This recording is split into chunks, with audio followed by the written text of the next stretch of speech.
Okay, so today we're going to start section 10-3, part 1, which is operations with radicals. So for today, which is part 1, we're going to be talking about how to add and subtract radicals that have the same number under the radical sign.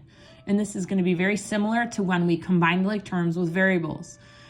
We would keep the variable the same, and we would add or subtract the coefficient. This is going to be exactly the same as that, and that's what you can see I've got written up here, that we're going to be following those steps. So hopefully today will be nice and easy and give you a nice chance at getting a good grade. So here we go.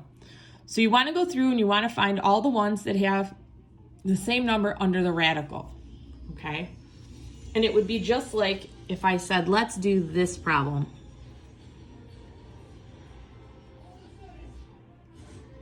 If I gave you guys that problem to do, I'm pretty sure you guys would be able to go through that pretty fast, okay? So we're gonna do the same thing. We would keep the x the same. So for this one, we would keep the radical the same. So we've got radical 2. And now we're gonna go through and we're gonna work with the coefficient. So 5 plus 7 minus 6. So you can type that exactly like that in your calculator if you need to, or 5 plus 7 is 12, and 12 minus 6 is 6. You're done. Okay. So we're going to jump down here and do these two next, and then go back up to the other one because I wrote them in the wrong order. Okay, so we're going to do the same thing here. Do they all have the same radical? Yes. So we're going to bring that radical number down, so radical 2. And we're going to go back up and look at our coefficients. 3 minus 5 plus 4. So 3 minus 5 is negative 2, and negative 2 plus 4 is 2.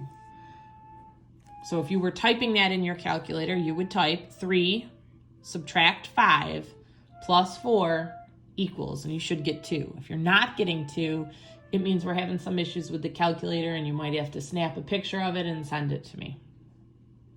Okay, let's try another one.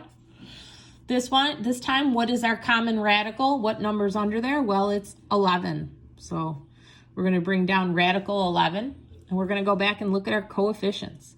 6 plus 2 minus 9.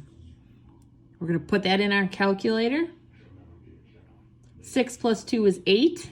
8 minus 9 is negative 1. And yes, you can have a negative sign out in front of the radical.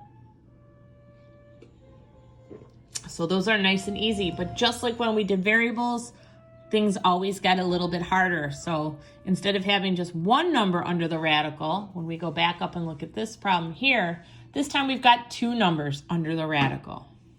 So the first one we have is the square root of 7. So I'm going to go in and say, what are the coefficients of that one? Well, 10 plus 4 is 14. And now I see I've got radical 11. So I'm going to bring down my radical 11. And this time I'm going to go plus 5 and minus 6.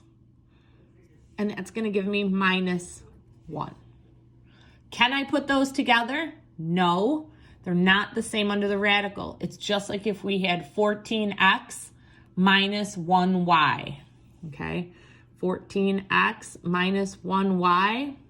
You can't put those together because they're different variables, just like you can't put these together. So you'd be finished. Okay, let's try a couple more with different radical numbers. Okay, and you can see this. I'm going to get my highlighters out to help you guys. So what numbers do we have under the radical? Well, we've got 3s. So I'm going to work on that one. So 15 minus 11. That's going to give me 4 radical 3. And then I've got the 5s left. So this time I've got the 5s. So I want to make sure I can see them and I don't add the wrong ones together. So I'm going to have minus 14 and plus 6, which is going to give me minus 8. And I bring down their common radical, which is 5. Can I put them together?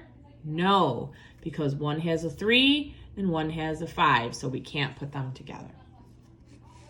Okay, let's try the next one. What do we have here? Well, we've got radical 3's.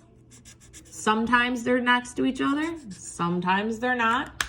So that means I'm going to be looking at positive 4 and minus 6. Well, 4 minus 6, if I type it in my calculator, gives me negative 2. And I bring down their common radical. And then now I've got radical 7's.